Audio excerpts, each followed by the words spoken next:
বিকালের শুভেচ্ছা জানিয়ে শুরু করছি আজকের ঘোরাঘুরি। আজ আমরা সাংহাইয়ের আরেকটি দর্শনীয় স্থান ভ্রমণ করব।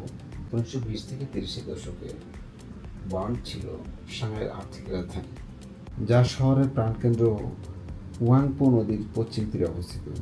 স্থানীয় ভাষায় একে ওয়াইতানো বলা হয়। প্রায় 1.5 কিলোমিটার দীর্ঘ এই ওয়াকওয়েতে পাশাপাশি দাঁড়িয়ে আছে অ্যারাউন্ড 52টি ঐতিহাসিক ভবন।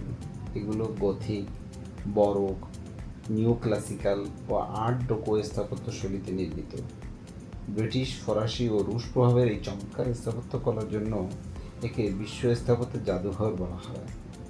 অন্যদিকে নদীর ওপারে রয়েছে আধুনিক পুদং এলাকা, যেখানে রয়েছে উঁচু উঁচু বিল্ডিং যেমন Oriental Pearl Tower, Shanghai Tower, Jin Mao Tower. Shanghai Tower বিশ্বের তৃতীয় সর্বোচ্চ ভবন।